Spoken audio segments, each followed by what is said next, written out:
그 이제 한 기업 안에서 이렇게 배치 전환 같은 거를 통해서 적응을 할 수 있으면 모르는데 이제 그 10사람이 하던 일을 2사람만 해도 되면 이제 8사람이 다른 일을 할 수 없으면 나가야 되는, 그것도 나갈 때 또 정년퇴직에서 나가면 괜찮은데 도중에 나가야 되는 뭐 이런 일 때문에 그런 일이 빈번해져서 옛날보다는 아마 그런 우려가 있지 않나 뭐 이런 생각에 선명이신 것 같은데 어떻습니까? 이게 우리 모두가 거기에 대해서는 한마디씩 할 수도 있을 것 같은데 내가 몸담고 있는 혹은 내 제자들이 가는 직장에서 지금 그런 어떤 변화 속에서 내가 가진 거가 뭔가 다른 이제 인공지능 같은 기술에 의해서 뭔가 대체가 되거나 뭐 쉽게 되면 제가 하는 일은 굉장히 단순해지고 그래서 이제 내가 다른 일을 조금 더 해야 되거나 그러지 않으면 조금 밥값을 못 하고 있는 것 같은 느낌이 들거나 아니면은 실질적으로 이제 민간 부분에서는 다른 일을 하지 않으면 이제 나가야 되는 뭐 이런 상태가 있는데 최근에 이제 기술 변화 때문에 이제 그런 적응 실패가 있는 사례라든지 효과적으로 이제 다른 일을 하게 된 사례 같은 것들을 말씀을 해줄 수 있나요? 근데 뭐 언론 개통도 좋을 것 같고 의료 서비스도 좋을 것 같고 뭐 돌봄 서비스도 좋을 것 같고 네, 어떻습니까?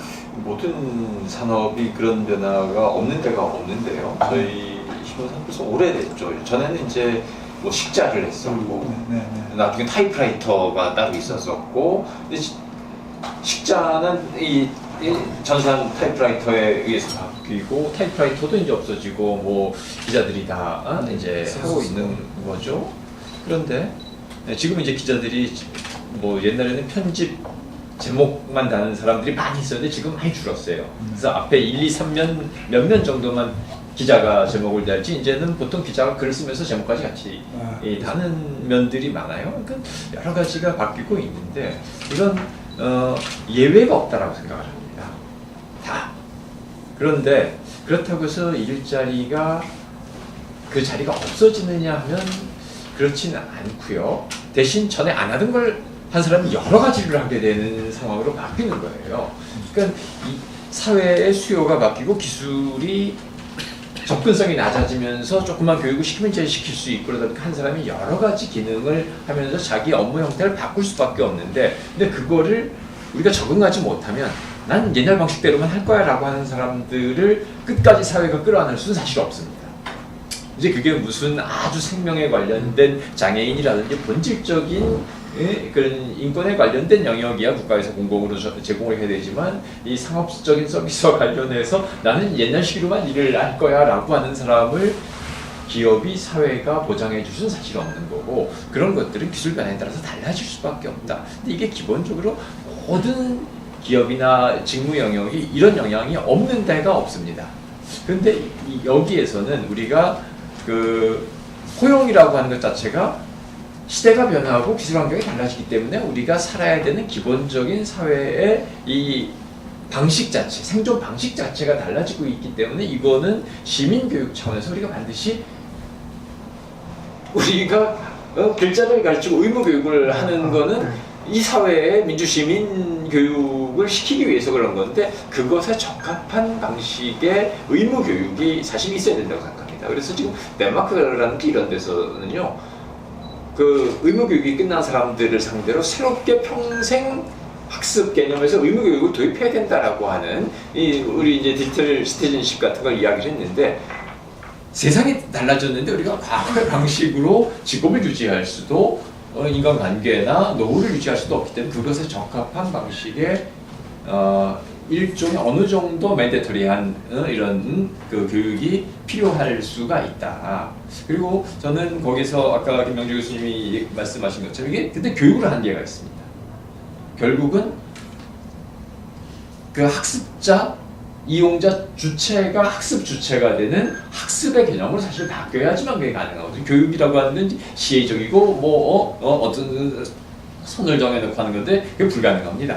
미니멈한 건 그렇게 할 수 있지만 결국은 조금 더 자기주도적인 학습을 통해서 우리 스스로 생존 스킬을 보양시킬 수 있는 사회적 거대한 합의 같은 것들이 필요해지고요. 저는 그것이 결국 이 디지털 포용 정책이 지향해야 되는 하나의 궁극의 목표라고 생각을 합니다. 중요한 점을 지적해 주신 것 같아요. 그러니까 작년에 Will Robots Take My Job 뭐 이런 사이트가 하나 생겼어요. 그래서 이 Reporters and Correspondents를 써봤더니요, 그 대체 확률이 굉장히 낮은 직군에 속합니다. 근데 요새 기자들이 몹시 위기감을 느끼고 있다고 그러는데, 경제학자는 제 기억에 아마 48%가 그렇거든요. 이코노미스트 치면. 근데 그거 보십시오. 이게 리포터즈 앤 코레스폰던트 치면 11%밖에 안 나와요. 근데 이게 감으로 이게 맞는 것 같습니까? 기자 일자리는 지금 어떤 식이냐면요. 지금 서울대 언론정보학과 이준환 교수팀이 만든 뉴스 로봇이 있습니다. 이거는요, 프로야구 기사를 인간보다 더 완벽하게 0.5. 글쎄 뭐 그런 얘기 나온 거 보면 이 얘기가 좀 안 와닿죠.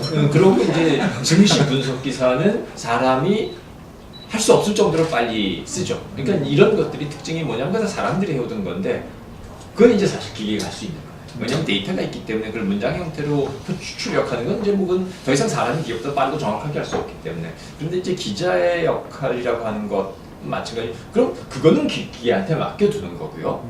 전에 할 수 없었던 새로운 영역들을 취재하는 거죠. 네. 옛날에는 뭐 기획 취재라든지 탐사보도라든지 이런 것들에 그렇게 많은 인력을 할당할 수 없었다면 지금은 오히려 그런 데에 더 할당을 할 수 있는 거고, 뭐 아까 의사 직업 사라지지 않는다라고 하는 것처럼요, 도구를 활용해서 간단한, 우리도 지금 그렇잖아요. 단순한 직업 관련된 건 이제 기계한테 맡기잖아요. 더 이상 전화번호 수십 개 외우지 않지만 어디보다도 빨리 지금 전화 걸 수 있는 세상이 된 거예요. 기계한테 할 수 있는 건 기계한테 맡기고, 대신 우리 과거의 방식대로 일하고 존재하는 걸 떠나서 새롭게 할 수 있는 영역을 찾아내야만 되는데, 그걸 찾는 거는 사실 대단한 전인적 교육이 필요하고, 인간에게 새로운 동기를 부여하게 되고 스스로 새로운 일자리를 찾게 만들고, 과거에 시키던 대로 매뉴얼대로 일하는 사람한테 새로운 창의적인 직무를 찾아나게끔 하는 이런 영역이 모든 것에서 필요하고, 그게 될 때만 사실은 제대로 된 포용 정책이 될 수 있으니까, 저는 그래서 이게 이제 인적 교육, 인적 자원을 우리가 접근하는 관점에서 아주 새로운 관점이 필요합니다. 그래서 그 미래 이제 직업 역량, 역량을 보면은 그 종합적 분석력이라든가 복합 문제 해결력 이런 것들이 있죠. 그래서 기자 아까도 11% 직무 이제 대체 가능성이 16% 나왔는데, 그거는 그 로봇이 이제 결국 컴퓨터인데, 인공지능 컴퓨터인데 그 로봇이 기사를 쓸 수 있는 거는 한정이 돼 있고, 결국은 그 사회를 보는 시야 이런 것들이 기계가 할 수 있는 건 아니잖아요. 사회를, 전체적인 사회를 보고 시스템을 이해하고 사람들의 인간의 삶을 이해하고 그거를 바탕으로 기사를 쓰는 거는 결국은 기자가 할 수밖에 없다는 거죠. 그래서 이게 너무 연구자들이 어떤 기계적으로 연구를 해서 너무 과도하게 언론에 그게 과장되게 된 점은 제가 보기에는 연구자의 책임도 있고 언론의 책임도 있어요. 네, 그거는 좀 조심스럽게 접근할 필요가 있다. 이런 직업 대체, 로봇 대체 가능성은 이거 왜 나오는 거냐면요, 과거의 직무를 기준으로. 과거의 직무를 기준으로 당연히 높게 나오죠. 그런데 사람은 그게 자동화되면은 새로운 욕망을 갖게 되고, 놀면서 그 짬이 생기고 전에 못하던 일을 새롭게 하게 되기 때문에 새로운 직무라든지 목표와 동기가 생겨요. 인간의 욕망은 무한하기 때문에. 사실은 그래서 우리가 이런 분석, 얼마나 대체 확률, 이거는 대단히 퇴행적이고 실제로 맞지 않는 리포트가 됩니다. 알겠습니다. 그래서 실제로 3차 산업혁명 때도 똑같이 직업 대체가 있을 거라고 우려를 했는데, 결과적으로는 그 OECD 기준에서는 9%대로 나오더라고요. 이거 검증이 좀 필요한데, 그 4차 산업혁명도 똑같은 우려를 해왔고, 디지털 대전환이라고 하는 패러다임도 똑같이 우리가 본다면 너무 이제 그 우려, 공포의 관점보다는, 그러니까 그 부분에 대해서는 오히려 우리가 그 시장의 실패 영역이라고 본다면 정책이 어떤 역할을 해줘야 될 것인지에 대한 대안이 필요할 것이고, 지금 부 소장님 말씀 주신 대로 새로운 영역에 대한 부분에 있어서는 가장 인간이 본질에 해당하는, 그러니까 형이상학적이고 하이 퀄리티에 해당하는 영역은 인간이 할 수밖에 없다라는 측면이 되는 거죠. 예를 들어서 이제 저는 사회정책을 전공을 했는데, 사회정책을 보게 되면 옛날에는 이제 뭐 상담을 하거나 정보가 오면 다 적었어요. 그럼 이제 집집마다 가서 이제 대상자를 만나면 다 적어서 그럼 또 사무실에 가서 똑같은 걸 또 적는 거예요. 그러면 적다가 끝나는 거예요. 그런데 이제는 그거가 AI가 해준다라고 하면 이제 그 AI에 의한 에비던스를 갖고서 이분한테 필요한 서비스, 정책, 뭐 사람 이런 게 뭔지를 연결을 해주는 가장 고귀한 일을 하게 된 거죠. 그러니까 그런 그 점을 우리가 하나 봐야 되는 거고, 원래 미국에서는 그 질병통제센터 CDC에서 그게 당뇨 앱이에요. 근데 이제 아시다시피 당뇨는 이제 60세 이상의 그 시니어들이 한 60% 이상의 환자들이에요. 그러니까 이게 약이 갖고 있는 제어율은 한 30%가 안 되는 상황이니까 나머지는 다 라이프 스타일을 바꿔야 되는데, 그럼 뭐 식사를 잘 하시라, 운동을 하시라, 스트레스 받지 마시라, 이걸 이제 해야 돼요. 그런데 안 하시잖아요. 막 짠 거 드시고 뭐 이러니까 그 앱에다 이제 관리를 하게 됐어요. 그런데 이제 거기까지는 좋은데 몇 번 쓰시다가 안 쓰시는 거예요. 그 다음에 그럼 뭐가 트리거가 될 거냐를 봤더니 사람이 들어가야 되는 거예요. 잘 쓰시냐, 뭐 이거 쓰실 때 어려움이 없으시냐, 오늘은 어땠냐, 이렇게 이제 중간에 이 기술과 사람이 만나서 코디네이터 역할을 해주는 거예요. 그래서 이제 미국에서는 헬스 내비게이터라고 하는 직무가 새로 생겼거든요. 그래서 우리가 이런 부분들이, 그래서 이제 3차 산업혁명이나 많은 기술의 변화가 우리가 왔을 때 특히 보건이나 사회서비스 영역에서는 새로운 일자리가 굉장히 많이 나타나서 우리가 통계청에서 전체 그 고용률이 떨어졌다고는 하지만 그걸 다 발라서 보면 그쪽 그 보건 헬스케어나 소셜 서비스 영역의 일자리는 오히려 새롭게 등장한 게 많은 거죠. 물론 거기에서 고용 창출 유발 효과는 굉장히 있었지만 부가가치 유발 효과나 뭐 생산 유발 효과가 떨어진 그 부분은 있는데, 전체적인 우리가 새로운 일자리가 가야 되는 방향에 대해서는 그 지향점을 갖고 있는 거고, 이제 거기서 우리가 좀 더 정책적으로 봐야 되는 거는, 그럼 이제까지 우리가 했던 사회보장제도 혹은 사회보험제도 이런 것들이 정규직에 의한 제도로만 들어왔던 부분들을 이제 시스템이 바뀌어야 된다는 거죠. 우리가 최근에 4차 산업혁명 이후에 논의가 됐던 거가 뭐 하이브리드 커리어 뭐 이런 식으로 해서 직업이 아니라 직무, 창직 이런 논의를 하는 거에 대해서 그 부분이 이제 그 보험이 굉장히 다양화돼야 되는 측면이 있다라고 하는 그런 말씀을 이제 꼭 드리고 싶습니다. 그리고 사실 교육이라고 하는 것도 이제 학위 과정에 대한 문제가 아니라 뭐 마이크로 컬리지나 뭐 미네르바 스쿨까지는 안 가더라도 그러니까 내가 필요한 것들을 계속 끊임없이 평생교육 차원에서 익혀서 그 부분에 대한 전반적인 흐름을 따라가려고 하는 것. 그리고 아까 구소장님께서도 중요하게 지적해 주셨던 내가 이제 필요에 의해서 내 자기 결정권에 의해서 학습을 하고 변화에 익숙해지고 하는 것들이 결국은 이런 것들의 사회 시스템이 이제 그 지속 가능하게 된다라고 하는 관점에서 굉장히 중요한 이슈가 될 거라고 생각합니다. 네, 일자리만 가지고도 사실은 모든 산업에 있는 게 변화를 살펴볼 수 있을 것 같아요. 우리 그 의료 서비스를 조금 특정해가지고 이 얘기를 좀 집중해볼까요? 김선치 의원님 어떻습니까? 뭐 제일 관심 있어 하는 부분이 이제 대결 구조를 만드는 뭐 기계하고 인간 뭐 이러면 어떻게 됐을까? 뭐 일단 기계가 있겠죠. 인간이라는 권력의 한계를 갖다가 극복했으니까. 그다음 이제 인공지능하고 뭐 의사, 인간 뭐 이렇게 하면 이제 두뇌의 한계를 이제 벗어나는 건데. 앞에서 이제 많은 이제 일자리 관련해서 얘기를 많이 하셨습니다. 병원을 한번 예를 들어보면 2000년대 초에 필름이라는 게 있었습니다. 그래서 가슴 사진 찍으면 이제 필름을 현상에서 이렇게 가지고 오는 제도가 있었습니다. IMF 때 이제 원달러 환율이 워낙 높으니까 병원들이 이제 스포츠 촬영할 때마다 손해요. 그러면 어떻게 합니까? 필름을 없애는 방법이 제일 좋은데 그걸 디지털로 전환을 했습니다. 그래서 병원에 가면 환자가 예약하고 차트 찾고 필름 찾아서 의사한테 주는 것이 일인데 그 사람들 직업이 다 없었죠. 필름이 없으니까. 차트 다 없었잖아. EMR 도입해서 다 전자로 보니까. 두 번째는 이제 필름을 보면 의사가 판독을 합니다.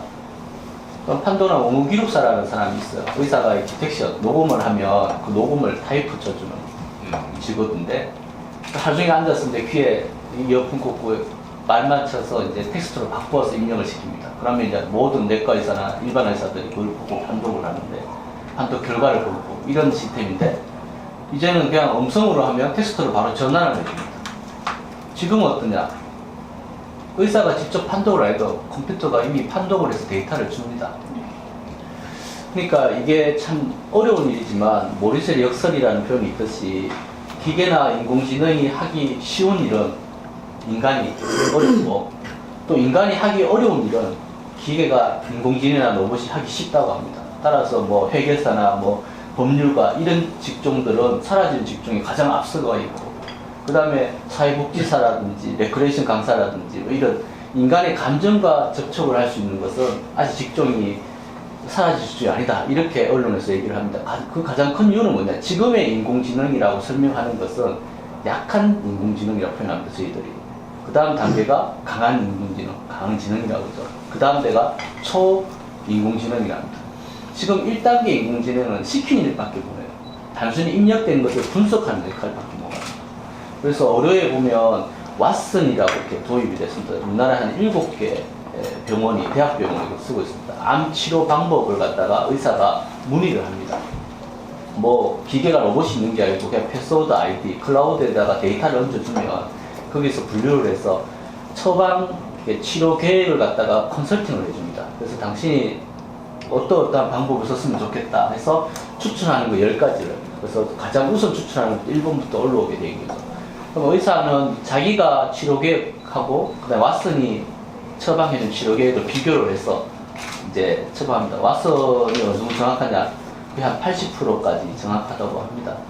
그리고 일부 온콜로지죠. 암 쪽에 하는데요. 자궁경부암이나 뭐 췌장암, 뭐 대장암 이런 쪽은 100% 거의 다 일치를 하는 거예요. 근데 이것이 과연 뭘 의미하는가? 뭐 의사가 이것 때문에 없어진다. 뭐 이렇게 얘기를 하시는 분들이 사실은 이제 그걸 이용을 해서 환자한테 신뢰성을 주는 겁니다. 이렇게 데이터 인공지능이나 이 의료 쪽에 도입하면서 가장 중요한 것은 환자한테 어떤 신뢰성을 줄 수 있다. 데이터가. 이것이 가장 중요할 것 같습니다. 그러면 인간이 또 어떻게 하냐? 짧은 시간으로 3분 진료 보는데 나머지 시간을 어떻게 하냐? 뭐 이런 얘기를 많이 하십니다. 그래서 환자 수는 많고 2030년 앞으로 한 10년 뒤면 미국에는 한 10만 명의 의사가 모자리고 그 다음에 한국은 한 7천 명 정도 의사가 부족한 사태가 이른답니다. 고령화가 되니까 진료 환자가 더 늘어나고 뭐 삶의 질은 더 좋아지겠지만 이런 상당한 부분들을 어떻게 하면 의사들 좀 집중할 수 있게 만들어 줄까 하는 것도 이런 프로그램이나 왓슨 역할인 것 같습니다. 근데 실제로 이제 병원에 왓슨을 도입하면 이런 사례가 있습니다. 의료진과 왓슨이 처방이 이제 엇갈리게 나오면 환자는 뭘 선택을 할 거냐? 100% 왓슨의 처방을 선택을 합니다. 네. 왓슨은 환자의 경제적이나 그다음 체력 상태 이런 건 절대 판단하지 못합니다. 그냥 원칙적인 약물 치료, 방사선 치료, 그다음 수술적인 요법, 성공 사례를 기반으로 해서 합니다. 그래서 얘는 논문이나 사례 기반을 주죠. 그 다음에 이제 그동안 병원에 원로 교수들 많이 있었는데 그 사람들이 무력해지는 거죠. 이 워낙 데이터 기반, 의료라는 게 데이터 기반의 학문적이니까. 그리고 이제 아까 전에 정책적으로 어떻게 하냐, 라고 있었는데 의료복지라는 표현이 있습니다. 지금 정부에서 많이 쓰고 있는데 실제로 이제 정책에서 뷰제센터라고 해서 원주나 대구에서 이제 윌리스 헬스케어 이런 부분에 데이터를 쓸 수 있게 일정 뷰제센터 지역으로 이렇게 풀어줬습니다. 그게 뭐냐, 왓슨이 도입되니까 이 서울이나 지방의 암 치료 방법들이 크게 편차가 없다는 겁니다. 그래서 서울의 진료를 보는 사람들도 또 대구에서 만약에 이런 왓슨 기기가 있으면 한번 진료를 보는 겁니다. 과연 같은가 그러니까 실제 이제 의사를 실험하는 거죠. 자기가 이제 저 병원 가니까 이렇게 치료하라 그러더라. 그게 맞는지 안 맞는지 왓슨한테 물어보는 거예요. 그러니까 의료의 그 치료 방법에 이런 격차를 좀 줄일 수 있는 게 아닐까. 또 하나는 이제 의사들도 이제 답답하니까 이제 이런 문제에서 자기가 뒤지지 않을까. 이래서 이제 다과 여러 개 과 의사들이 협력을 해서 환자를 보는 이런 새로운 치료 방법들을 많이 개선을 합니다. 본인 혼자서 이제 컨설팅이라죠. 협진이라고 보통 표현을 하는데 이런 것들을 갖다가 더 확대해서 도입하는 사례. 그게 바로 이제 인공지능을 저희들이 잘 이용하는 방법 중에 하나가 아닐까 싶습니다. 아까 자장님도 이게 의료에 인공지능이 많이 도입됐을 텐데 하는데 대부분 우리나라가 세계적으로 주목을 받고 있습니다. 인공지능이 의료 서비스에 어떻게 쓰인다. 왜 그러냐면 우리나라 2000년대 초부터 병원들 디지털화가 다 됐습니다. 그래서 가장 대형 병원부터 가장 빠른 시간 내에 이렇게 디지털화가 되는 병원이 잘 없습니다. 특히 영상은 2000년부터 디지털이 됐으니까 폐암 같은 거 컴퓨터 판독하는 우리나라 회사도 몇 개 만들었지만 FDA 승인도 나고 국내 CRC도 승인이 났습니다. 의료기기입니다. 이런 것들이 많습니다. 유방암 환자들한테 바이옵시 하는 것들도 이제 의사가 그냥 의심되니까 한번 해봅시다 이런 표현 안 씁니다. 당신은 몇 프로의 박스암일 가능성이 있으니까 검사를 해봅시다. 이렇게 수치와 데이터, 정량적 데이터를 가지고 설명을 합니다. 그게 뭐에 가능이 됩니다. 그동안의 그 영상 기반의 데이터를 모아놨기 가능합니다. 그래서 이렇게 신뢰성을 줄 수 있는 의사와 함께 이렇게 대결 구조가 아니고 포옹하고 화합하고 어떻게 하면 같이 갈 수 있는 구조를 만들어주지 않나 이렇게 생각을 하고 있습니다. 앞으로는 이제 어떻게 될 것이냐. 물론 뭐 개인적으로 생각하면 의사보다는 인공지능이 더 의료 시설이나 기술들이 더 발달할 거라고 생각을 합니다. 많이 의사들도 그쪽에 의지를 할 거고 그런 프로그램이 계속 개발될 거라고 생각을 합니다. 이렇게 되면 결과적으로는 가장 의료 쪽에서 우리가 꿈꾸는 게 뭐냐. 아까 맞춤의학이라고 얘기하셨고 그다음에 정밀의학을 했었는데 바로 이런 예측이 가능한 겁니다. 유전자 정보만 있으면 내가 암 걸릴 확률이 몇 프로니까 어떤 생활 습관을 가지고 어떻게 살아야 될 거고 도대체 나는 왜 다이어트를 하는데도 이렇게 살이 안 빠지느냐 원인이 뭐냐 유전자 분석에 이렇게 탄수화물 분해하는 효소가 다른 사람 12개 뭐 이렇게 있는데 본인은 4개밖에 없더라고. 그래서 자책하지 마라.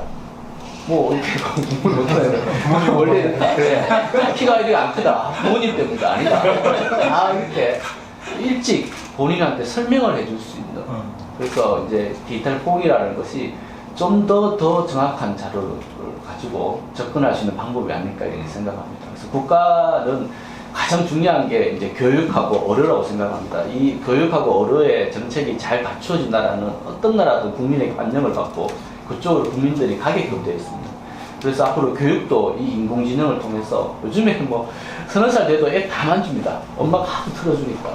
예, 신기해요. 정말 어떻게 찾아가서 제가 보는 프로그램 누르는지 그 정도로 지능이 높은 애들이 어떻게 이제 앞으로 국가 교육을 시킬 것인지 또는 의료 시스템 어떻게 진짜 국민들에게 다가가서 정말 정확한 데이터 그리고 데이터의 정합이라는데요. 인공지능의 가장 중요한 딥러닝인데 그 데이터를 어떻게 가져갈 것인지 아까 얘기했듯이 한국은 2000년 초부터 디지털 영상이 모아졌고 직장인들 1년에 한 번, 두 번 꼭 건강검진을 받습니다.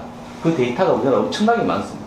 그걸 모으고 있기 때문에 그 데이터가 굉장히 정확하고 깨끗합니다. 뭐 중국은 갑자기 데이터를 오픈시키기가 지금도 우리나라만큼 많이 따라서 신전도라든지 이런 건 다 자기들도 판독하지 않습니다. CT 그냥 촬영하면 판독 결과가 바로 나옵니다.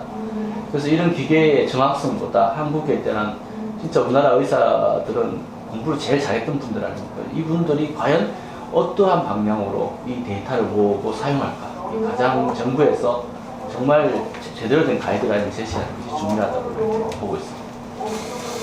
네, 중요한 얘기를 해주셨는데 여기서 말을 끌고 가면 너무 길어질 것 같고 제가 아까 구봉곤 소장님이 말씀하신 중요한 포인트도 우리가 결론을 이렇게 매짐하면서 시사적인 거가 있어서 제가 그때 다시 한번 말씀드리고 김 교수님 지금 하신 말씀도 제가 다시 반복해서 그때 이렇게 랩업하는 다시 인용을 하고 말씀을 다시 부탁드리겠습니다. 마지막으로 김 교수님한테 한 가지 여쭤보고 싶은 게 근데 디지털 기술이 발달하면 지금 저 어렸을 때만 해도 왕진하는 제 주치의라고는 얘기할 수 없지만 홈닥터도 있었잖아요. 동네 의사. 근데 지금은 못 하시지 않습니까? 지금 같으면 그러니까 그걸 못하게 하려면 이렇게 그 모니터로 진료도 할 수 있을 만한 그러니까 당장에는 안 하더라도 그런 정도 그거는 하면은 의사도 좋고 이렇게 잠재적인 환자도 좋을 것 같은데 왜 그런 걸 못할까 뭐 이런 생각이 드는데 공부 열심히 하신 분들 무슨 생각으로 수업 시간에 생각을 안 하실까? 그럴까요? 예, 원격 진료에 대해서 왜 반대를 할까 이렇게 얘기를 합니다. 그런데 사실 병원협회는 찬성을 하고요, 의사협회는 반대를 합니다. 그래서 왜 그러냐 하면 원격 진료가 기술이 없어서 못하는 거 아닙니다. 뭐 전자청진기부터 해서 우리가 없는 기술이 다 되어 있습니다. 그래서 지금은 교도소라든지 산간, 오지 지역, 그다음에 섬 뭐 이런 것은 원격 진료 허용되어 있고요. 의사하고 의사 간의 진료도 원격 진료 허용됩니다. 예를 들면 지금 의사가 부족해요. 특히 영상의학과 의사는 부족해서 MR을 찍어도 판독하는데 몇 시간이 걸리고 지방은 판독기가 없습니다. 그럼 서울에 이제 세브란스 병원 이런 데다가 판독을 맡기면 저기서 판독해서 데이터를 넘겨줍니다. 영상을 쏴주고 판독 결과를 받고 그래서 한 대 진료보고 뭐 이런 식의 시스템은 지금은 허용합니다. 이미 그러니까 의사하고 의사끼리의 원격 진료 허용하는데 의사하고 민간인은 허용 안 합니다. 왜 그러냐? 국민들한테 당신의 주치의를 내일부터 정하시오. 그러면 대부분이 서울대 내과에서 다 몰리두고 유명한 의사 몰리다 보면 결국은 서울대학병원이나 삼성이나 아산 같은 병원들은 프랜차이즈로 이제 병원들을 넓히면 지방병원 다 중대. 지방병원은 다 소의원들은 감기 환자로 이렇게 하는데 그것도 안 해요. 솔직히 그러면 지금 디지털이라 이런 좋은 시대에 살고 있는데 배달이 안 되는 거예요. 우리나라는 약국은 배달이 안 됩니다. 택배가 안 됩니다. 약은 유일하게. 약을 받으러 가려면 약국에 가야 돼요. 그게 어려운 일이 아닌데. 요즘에 젊은 약사들 일부 생각이 좀 바뀌시는 분도 있지만 그러니까 그 1차 진료기간, 2차 진료기간 예. 여기에 대한 규제도 사실은 지금도 계속되고 있는지 모르겠습니다만 뭐 오히려 그거를 원격 진료를 하면서 동네 의원에서는 가능하다 예컨대 종합병원에 그 하는 거는 이렇게 허용되지 않지만 뭐 이런 식으로 시작해 볼 수 있지 않을까 뭐 이런 생각도 드는데 정부가 원래부터 그건 합니다. 왕진 아까 말씀하신 노인들한테 하는 왕진은 허용을 했습니다. 미래 하실 때 30만 원인가 뭐 이렇게 해서 하는데 왕진이고 그거는 직접 이제 가서 노인들 진료 지금 김영선 교수님이 예컨대 그쪽 영역까지를 이렇게 뭐 보고 계신지 모르겠습니다만은 노인복지 하는데 난 대단히 중요한 부분일 것 같은데 뭐 자연스럽게 한번 얘기를 진행해 보시죠. 뭐. 네. 아까 김 교수님의 추가해서 말씀드리면 커뮤니티 케어라고 해서 그렇지. 지역통합 돌봄에서 방문 진료에 대해서 이제 제한적으로 허용을 하고 있으니까 근데 이제 지금 질문은 원격 의료에 대한 부분을 그러니까 통해서 포용 관점에서 하나 예의 따름인데 이제 그게 이제 서비스의 접근성을 높이는 차원에서 제가 질문 한번 드려본 거죠. 예, 저는 이 주제를 그 연구재단 과제를 할 때도 그렇고 지금 이 상황도 마찬가지고 제가 생각하는 기술과 사람, 휴먼 그리고 거기서 특히 고령자라고 하는 관점에서 이제 키워드는 사람 중심이다라고 생각을 합니다. 그러니까 기술은 결국은 이제 아까 우리가 왜 이 논의를 하냐고 하면은 불평등이 있었는데 기술이라고 하는 방법이 다 들어오면서 그 불평등이 더 심화되는 거죠. 이 얘기를 하기 전에 짧게 말씀드리면 우리가 많은 샥이 왔어요. 경제적으로. 뭐 모기지가 있을 때도 그랬고 많은 산업혁명의 변화에 있을 때도 그 취약계층들은 훨씬 빨리 오랫동안 그리고 크게 충격을 받는다는 거였어요. 그래서 그럼 거기에서 엑시트 플랜이 뭐냐라고 했을 때는 그 사람들에게 더 오랫동안 지속적으로 교육을 시켜주는 게 굉장히 중요하다라고 하는 거죠. 그래서 이제 그 관점에서 ALMP, 액티브 레이버 마켓 팔리시가 나오고 이제 그런 논의가 됐는데 저는 이 디지털 정책, 디지털에 대한 변화도 마찬가지라고 생각을 하고 있거든요. 그래서 그런 면에서 봤을 때 고령자들이 맞는 충격이 이제 더 큰 거죠. 왜냐하면 세상이 막 다 바뀌었는데 나는 살아내야 되는 거고, 아니 기술 따라갈 수가 없는 거고. 그래서 아까 말씀드렸던 그러한 논의가 됐는데. 이제 저는 이걸 꼭 UI UX 관점에서 말씀을 드린다기보다 기술이 그러면 어떻게 만들어지고 확산돼야 되느냐라고 했을 때는 엔드 유저로서의 그 관점이 굉장히 중요하다. 그게 이제 최근에 사람 중심, 퍼슨 센터드 이런 표현들을 이제 하는 거라고 저는 생각을 하고 있고, 그 다음에 이제 이것이 결국은 기술이라고 하는 것이 사람을 끌고 가는 게 아니라 사람이 필요한 기술이 적정한 속도로 적정한 내용으로 확장되는 게 굉장히 중요하겠다. 그런 공통적인 얘기로 이제 이렇게 노인들이 잘 쓰는 액티브 시니어도 있어요. 이 박막내 할머니 워낙 유명하시지만 이 오른쪽 할머니는 일본 할머니인데 자기가 하고 있는 게임을 안 만들어줬대요, 게임 회사가.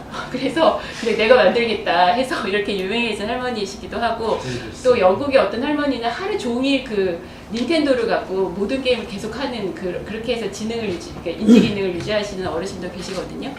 근데 이제 반면 우리나라의 많은 아까 이제 김 교수님 키오스크 말씀 주셨지만 그거 외에도 이제 금융, 쇼핑 이런 측면에서 이제 소외가 있는 상황이 있는 거고요.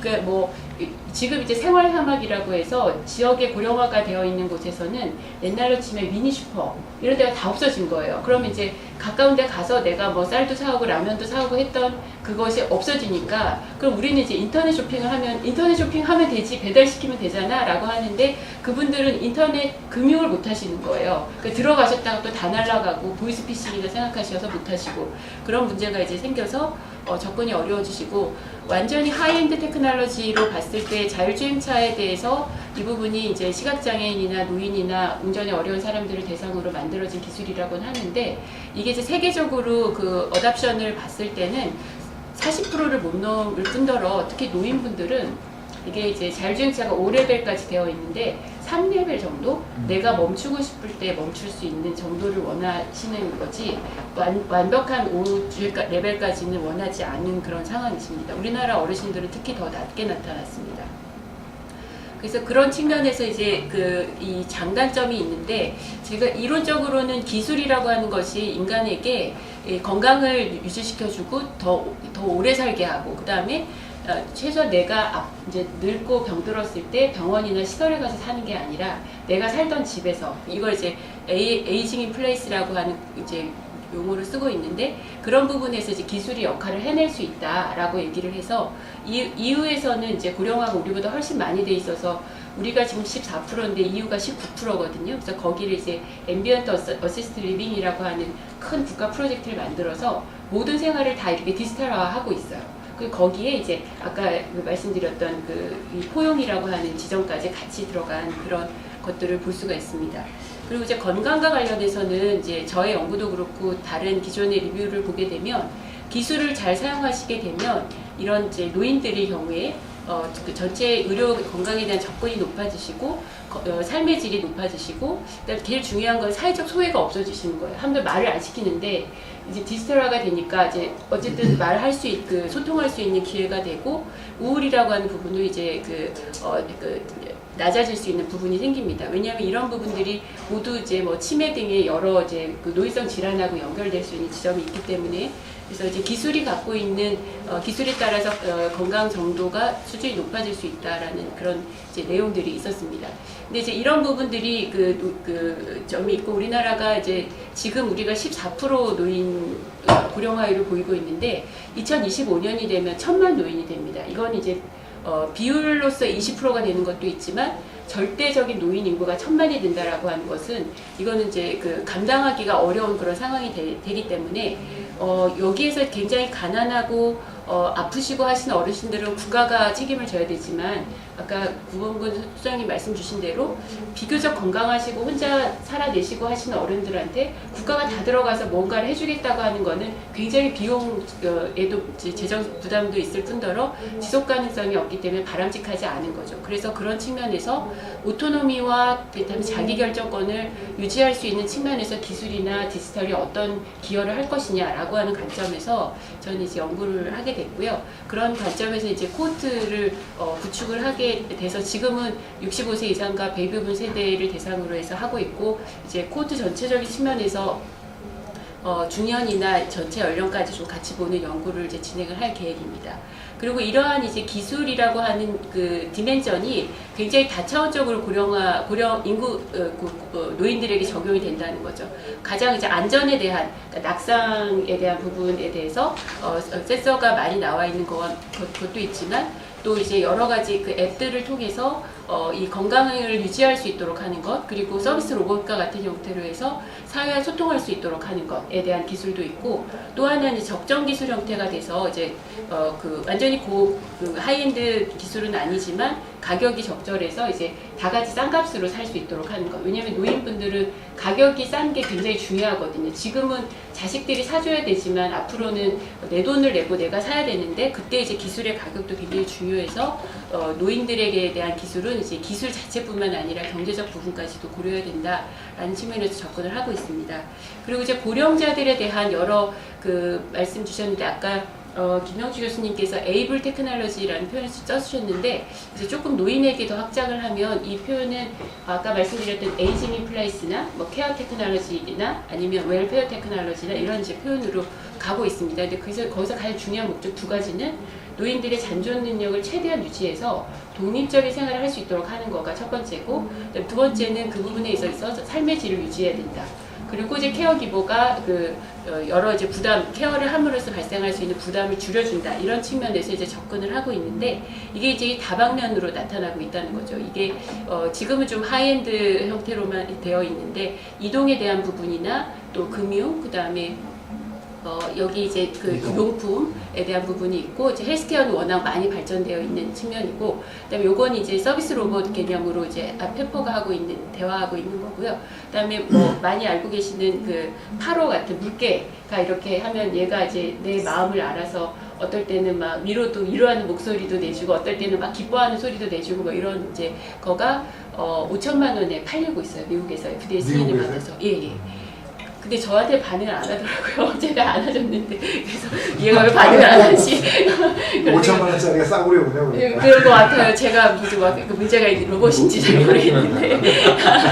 그래서 그랬는데 이제 그런 측면이 있고, 최근에는 또 가장 많이 나와 있는 부분이 이제 주거에 대한 거여서 이 노인분들이 대부분 혼자 사시는 거예요. 우리나라도 독거노인이나 부부를 포함한 71%인데 이제 외국은 80% 이상이 되니까 혼자 사시게 됐을 때 이제 유비쿼터스보다 훨씬 발전된 개념으로 이제 그 안전에 대한 거나 아니면 식사에 대한 정보나 뭐 약을 드시는 거에 대한 정보를 드리는 거나 하는 부분인데, 이게 이제 스마트 홈이라고 표현되기도 하고 뭐 커넥티드 홈 이렇게 표현되기도 하는 형태로 진행이 되고 있습니다. 그래서 아주 일상 전체 라이프 컨시어지 차원에서 굉장히 확장되고 있는 기술이라고 보시면 되는데요. 특히 이제 노인분들은 그러면 꼭 이렇게 하이엔드만 중요하냐, 그게 아니고 로엔드라도 굉장히 필요한 기술일 경우에는 우리가 값싼 가격으로 확산되는 게 필요하다라는 그런 이제 내용들을 이제 갖고 있습니다. 그래서 이제 저는 이제 이런 다양한 영향으로 봤을 때 우리가 이제 결국은 이렇게 아주 노인분들이 생활 모든 곳에서 테크놀로지나 디지털이라고 하는 측면이 이제 접근이 돼야 되는 건데, 이 부분을 그러면 너무 기술이 잘 나왔어요. 그럼 이걸로 끝나냐라고 했을 때 엔드 유저 관점에서 보면은 잘 사용되고 오래 사용되는 게 굉장히 중요한데, 그 부분에 있어서 우리가 지금 이제 놓치고 있는 측면이 있다라고 생각을 해서 연구를 이제 진행을 하게 됐습니다.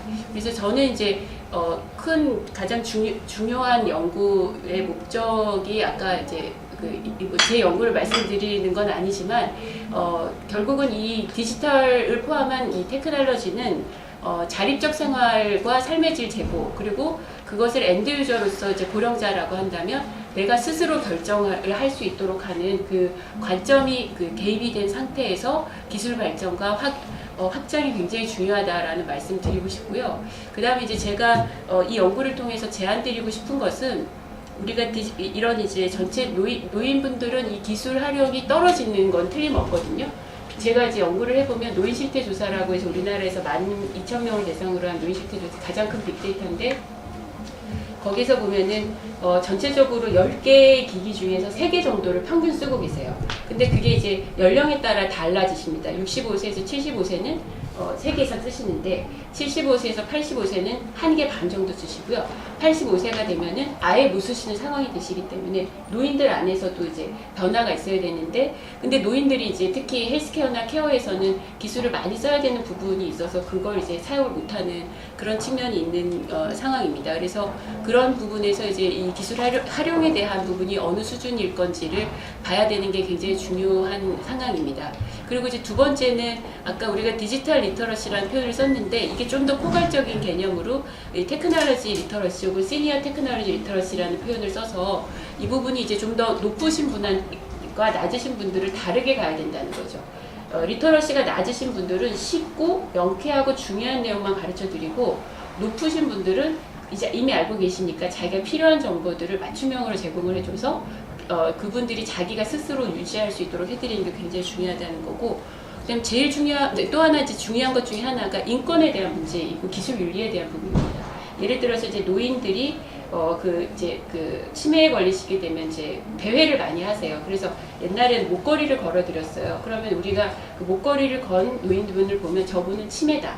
그리고 치매는 뭐 무서운 병이다. 이렇게 해서 이제 스티그마가 생길 수 있다는 거죠. 최근에는 아까 그런 스마트홈의 형태도 내가 나의 개인정보가 어디까지 들어와도 되는지에 대한 것들을 이제 특히 EU에서는 그걸 지표로 삼고 있어서 동의가 되는 선까지만 들어올 수 있도록 하고 있습니다. 그래서 그런 부분에서 저는 이제 우리 그 고령자에 대한 기술이 하이엔드와 로엔드 테크놀로지 모두를 다 포함하고 거기에서 이제 그 사용자 중심의 관점에서 확장되고자 하는 측면이 굉장히 중요하다라는 말씀 드립니다. 듣고 보니까 아까 정보화진흥원에서 우리 차담에 만든 목적을 충족시킨 되게 좋은 방법 중에 하나가 우리 김영선 교수님이 저 프로젝트 수행하는데 네, 도움을 좀 주시오. 저기 연구 질문을 하나 내일 걸고 이렇게 콜을 한번 하셔서 그 슬라이드 갖고 와서 발표하게 하시는 그래서 이렇게 거기에 편승하시면 될 것 같습니다. 아니 제가 이것에 정말 우리가 사회적인 편견을 갖고 있다고 생각한 거가 제가 이제 연관성으로 모빌리티 연구를 또 했었는데요. 가니까 리뷰어들이 이제 좀 젊으셔서 그런지 걷는 거에 문제가 없으시잖아요. 그러니까 왜 어르신들을 굳이 움직이게 할 거냐. 예, 그래서 과제도 떨어지고 이것 좀 잘라주세요. 그랬는데, 그러니까 이런 노인들에 대한 우리가 연령 차별주의라고 표현하거든요. 에이지즘이라고 표현하는데.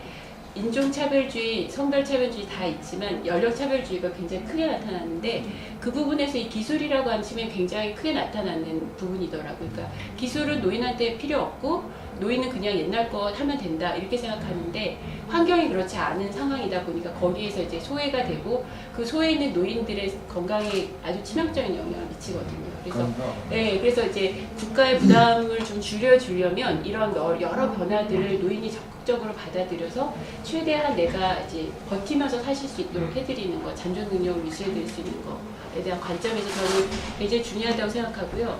그 WHO에서 건강에 대한 결정 요인이라고 해서 소셜 디터미니티브 헬스라고 하는 그 구조가 있는데 그동안에는 그게 뭐 식사나 운동이나 경제적인 부분이나 그런 측면이었는데 이제는 기술이라고 하는 부분을 고려해서 새롭게 관리 연관성을 보도록 하는 그런 관점들이 지금 새롭게 시도가 되고 있는데 그런 측면에서 좀 니아가 그런 측면에서 좀 그러니까 전체적으로 지금 이런 노력들을 다른 부처가 잘 모르고 있을 수 있거든요. 그래서 전 부처 영역에서 좀 같이 코업이 되는 노력을 했으면 좋지 않을까 싶습니다. 실질적으로 니아는 이게 발주하고 뭐 이런 역할도 하시잖아요.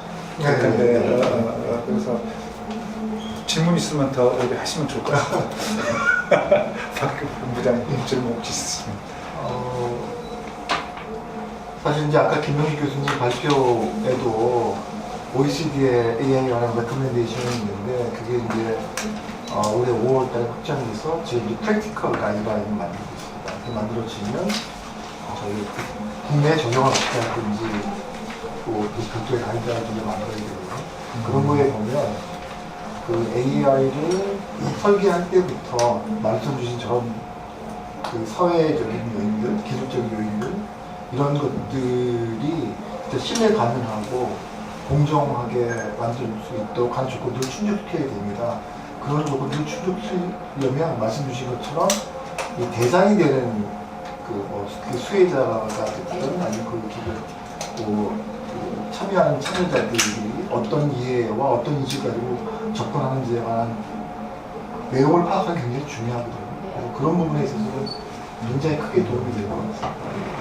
한 가지 좀 말씀드리면 여기 보면 사용 편의성에 대한 인식이라고 있습니다. 그래서 우리가 핸드폰이라든지 가정에서는 모든 가전제품이라든지 그다음에 이렇게 가구라든지 이런 것들이 젊은 사람들 위주로 디자인들이 개발되는 유니버설 디자인이라고 있긴 있지만 그런 것들에서 이제 정부에서 좀 가이드라인을 주자. 노인들이 되면 인지도 떨어지고 속도도 떨어지는데 이게 전부 통일성이 이렇게 표준화되고 이러다 보니까 사용하는데 문제가 있더라. 특히 이제 고령 친화 제품 같은 경우는 독일이나 일본에서 다 수입해 오기 때문에 한국 채용이 안 받거든요.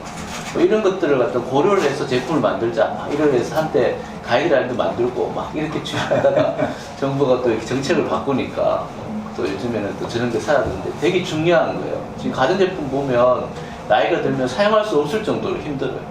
그 정도로 너무 되는데. 복잡해서 예, 그런가요? 그렇습니다. 체형이 안 맞고. 네. 그래서 최근에 이제 방법론으로 지금 이제 이 노인분들은 크게 두 가지더라고요. 나한테 도움이 되었는지 네. 쉽게 쓸 수 있는지가 쉽게 쓸수 중요하더라고요. 그래서 그런 부분들을 실생활에서 이제 검증을 해서 제품이나 서비스의 디자인을 만들도록 하는 거가 리빙랩이라고 하는 개념이 네, 있어요. 맞습니다. 그래서 이제 그곳에 이제 뭐 리모컨, TV 리모컨도 많이 들어가 있는 게 아니라 글자 크게 해서 이제 필요한 것만 보실 수 있도록 그렇게 하는 이제 내용인데 이런 부분이 연구가 거의 국가도 관심이 없었고 그 아까 말씀드린 연령 차별주의적 관점에서 보면 그 전혀 이제 그 예산 지원이 안 됐던 투자가 안 됐던 영역인데 이제 그런 부분에서 우리가 좀 더 그 이제 그 우리가 모두 다 늙는 거고 고령화가 진행이 된다라고 하면 앞으로 이제 재정 투자에 대한 방향도 이렇게 다양화돼야 될 거로 생각합니다.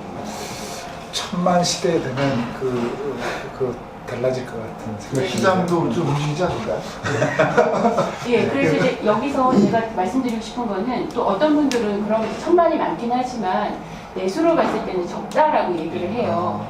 물론 이제 그게 미국은 아직 고령화가 안 됐으니까 그렇지만 이유는 이제 아까 말씀드린 대로 19% 이렇게 되면 한 1,300만에서 1,500만이 노인이에요. 그래서 거기 그리고 이제 일본도 이제 거기에서 4천만 이상은 그 노인이 되니까 내수가 된다라고 하는데 그럼 과연 그 정도의 내수가 있어야지만 우리가 의미가 있느냐라고 보면 그건 아니에요. 네덜란드 같은 경우를 보면 300만 명밖에 안 되는데도 고령화에 대한 리빙랩을 전체 네트워크를 만들어서 하고 있어요. 그래서 저는 그건 결국은 우리가 이제 우리 모두가 늙어가는 이 과정에서 기술과 접목을 시키는 가치 판단을 어떻게 할 것이냐에 대한 중요한 문제라고 생각을 하고 있어서. 그 좋은 포인트인 것 같습니다. 그러니까 우리 오늘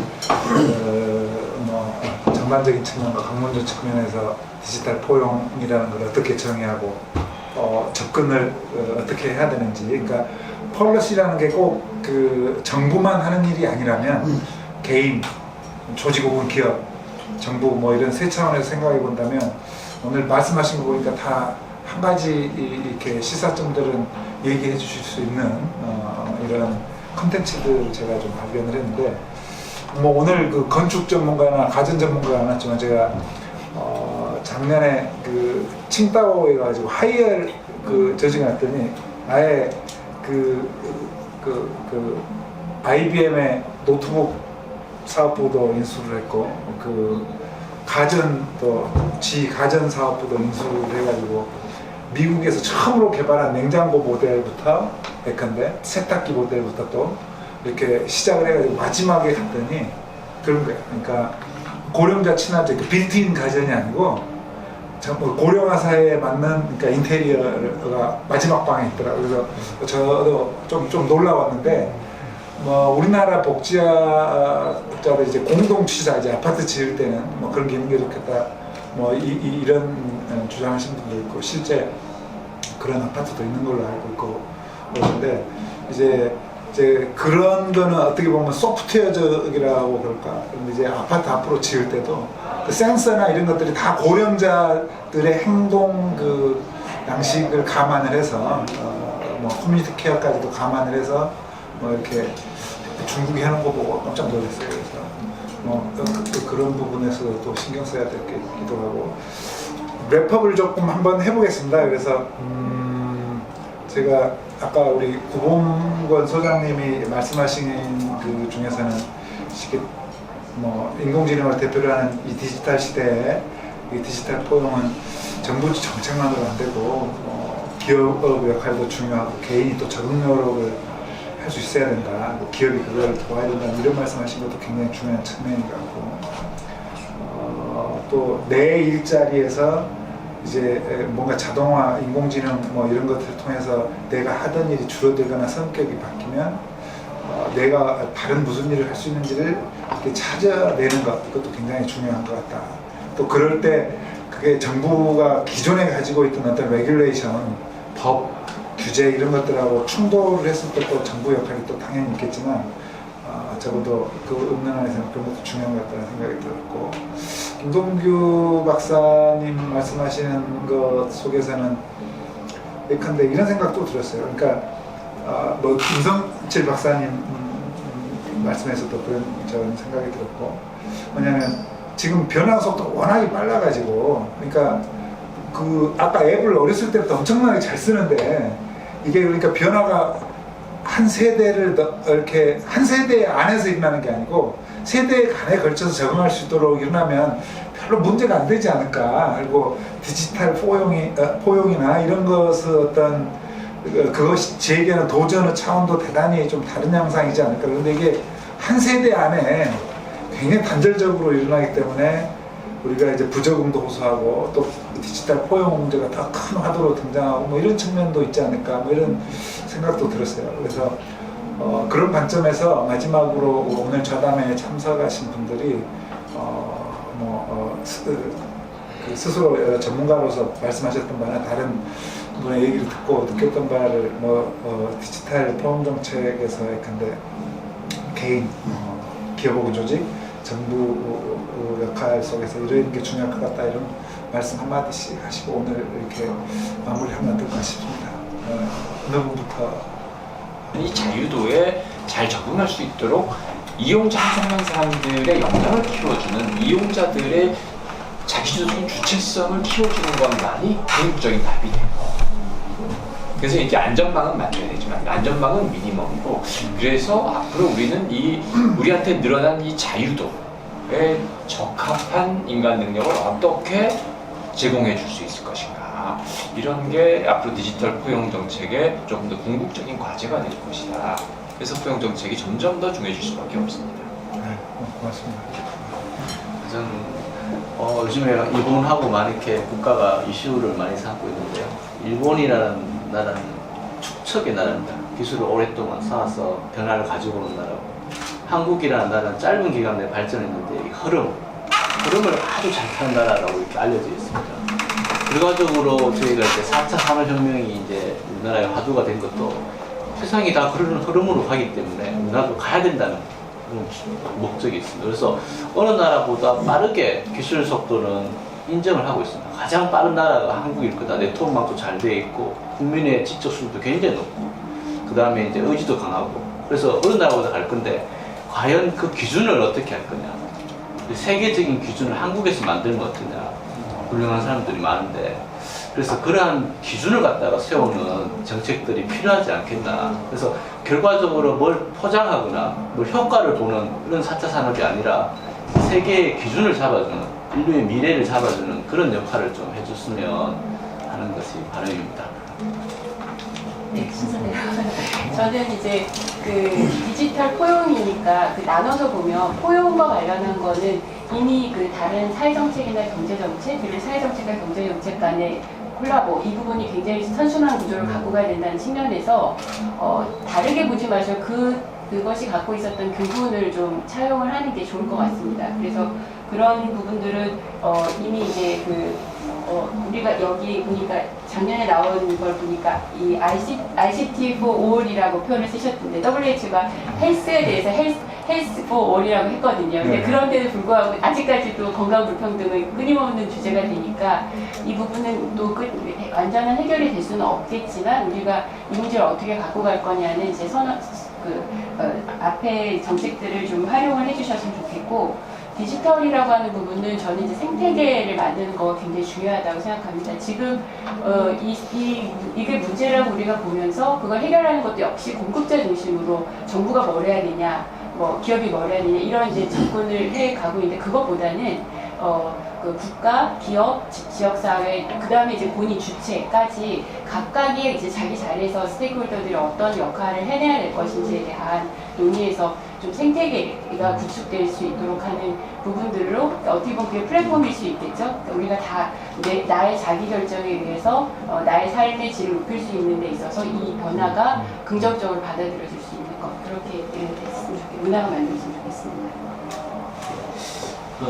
디지털 이제 시대에 포용이라는 의미에는 결국은 이제 취약계층이 좀 많이 깔려 있다는 생각이 들긴 하는데 저는 그 디지털 포용에는 취약계층뿐만 아니고 결국은 모든 시민이 모든 세대가 다 거기에 포용의 대상이 돼야 된다는 생각이 들어요. 그래서 취약계층이 있는 그러니까 기술의 어떤 변화에 빨리 적응하지 못하는 근로자라든가 사람에 대해서는 그에 걸맞는 직업 훈련이라든가 그의 고용 서비스라든가 그런 지원을 해줘야 되는 것이고, 그 다음에 또 새로운 시대에 잘 적응해 나갈 수 있는 인재들에 대해서는 그분들도 포용의 대상이고 그분들에 대해서는 더 자기의 역량을 개발하고 또 부가가치를 창출할 수 있도록 더 지원할 수 있는 사회제도, 시스템, 플랫폼 이런 것들이 갖춰져야 된다. 그래서 우리가 포용은 이제 취약계층에 대한 것만이 아니고 전 시민에 대한 이제 디지털 시대는 전 시민에 대한 것이 포용의 대상이다. 이런 접근으로 우리가 갈 필요가 있다는 생각이 듭니다. 발제해 주셨는데 의미를 또 주제가 디지털 포용인데 참 어려운 단어고 대중적이진 않잖아요. 근데 그걸 이제 쭉 보면서 이게 이제 기본 바닥에는 이제 사람이 살아가는 자세, 삶에 대한 자세, 타인에 대한 자세. 그래서 이제 지금 역지사지죠. 저희는 젊지만 나중에 늙을 거고, 그렇기 때문에 이 나이 든 세대에 대한 부분들, 그 다음에 이미 갖고 있는 사람은 영원히 갖고 있는 게 아니라 또 반대로 또 잃어버리는 세대 그런 유치 될 수 있고, 그래서 그런 일종의 이제 새로운 변화 앞에서의 사람 살아가는 윤리 문제이기 때문에 이거는 말씀하신 것처럼 전체 구성원들이 다 알아야 되고 다 고민을 같이 해야 되고, 그런 면에서는 누군가 앞서간 사람들이 계속 그걸 공론화시키면서 관심을 갖게끔 해야 되지 않을까. 그래서 이런 자리가 굉장히 중요하다는 생각을 하고요. 이런 단어들이 생소한 개념이고 새로운 개념이 아니라 이미 다 내재되어 있는 건데 이제 다시 포장을 좀 기술에 맞게끔 해서 하는 거라서 그것들을 변화시키는 작업이 더 많습니다. 그런 면에서 니아에서 이런 주제를 많이 다루고 이렇게 대중화시키는 건 참 중요하다는 생각이 듭니다. 오세훈 교수님, 사실은 제가 오늘 시간이 있었으면 소위 이제 공유경제가 낳고 있는 인사관리 상황 문제 같은 것도 조금 다뤄볼 생각도 있었는데 사실 너무 과욕이었던 것 같고, 오늘 하여튼 발표하셨던 것 중심으로 정리 말씀하시죠. 앞서서 다들 좋은 말씀 많이 해주셔가지고요. 저도 이제 디지털 포용이라는 개념에 대해서 좀 부족했던 것도 있었는데 상당히 좀 다차원적으로 좀 접근을 해야 되겠구나라는 생각을 하게 됐던 것 같고, 사실 이제 디지털 포용의 중요성이라든지 개념 자체에도 좀 아직까지는 많이 해석하는 것 같습니다. 그래서 성공 사례 같은 것들도 좀 많이 좀 알고 관련된 정책적인 홍보나 이런 것들이 좀 유의해야 되지 않을까라는 생각도 좀 저는 좌장으로서 오늘 여러 전문가들한테 너무 많이 배웠습니다. 그리고 생각을 심화시키는 데 도움이 된다면 추후라도 이렇게 니아가 조직하지 않은 형태로라도 오늘의 이런 고민이나 그 다음에 이런 생각의 꼬투리들이 좀 더 세련되는 국회가 만들어졌으면 좋겠고, 그런데 일조를 할 수 있으면 하고 싶습니다. 고맙습니다. 수고하셨습니다.